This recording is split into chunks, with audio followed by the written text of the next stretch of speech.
Hello everyone, how are you doing? This is MD Tech here with another quick tutorial. In today's tutorial I'm going to show you guys how to hopefully resolve if you can't type into the Windows 10 search bar or it's not working properly. So hopefully this should be a pretty straightforward tutorial, and without further ado, let's jump right into it. So we're going to begin by right clicking on our taskbar on the bottom of our screen. So just find a blank spot on the taskbar, right click on it one time, and then left click on Task Manager. Give it a second to load the Task Manager screen here. Now you want to go up and left click on the File tab up at the top, and then left click on Run New Task. Now in the Open field here you want to type in PowerShell, exactly how it appears on my screen, and check mark inside the box to create this task with administrative privileges. Left click on OK to confirm. Now I'm going to have a couple commands in the description of this video. I want you to copy each one at a time. So we're going to run the first command from the first one I'm going to have in the description of the video. So I just copied it onto my clipboard, and I'm going to right click on this top bar right here, just right clicking one time, and then I'm going to go down and left click on edit, and then I'm going to left click on paste. Once you've done that, it should take a second to load, and then it'll say System32 with a little line underneath. Now there, at this point you want to type in the second command. So again, I'm going to go up to the top bar here, right clicking on it, then going down and left clicking on edit, and then paste. I'm copying and pasting these off screen just if you guys are aware, but they will be labeled in the order that I have them in the description of the video. So just copy one and then do the other one once the first one is run. So this will take a couple moments to run, so please be patient.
Okay guys, once you have it come down to here and it's a System32 with just a little line, that means that it's going successfully.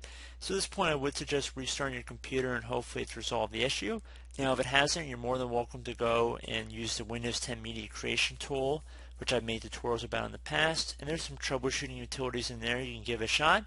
So I do hope you guys have different options to work with, and as always, thank you for watching, and I do look forward to catching you all in the next tutorial. Goodbye.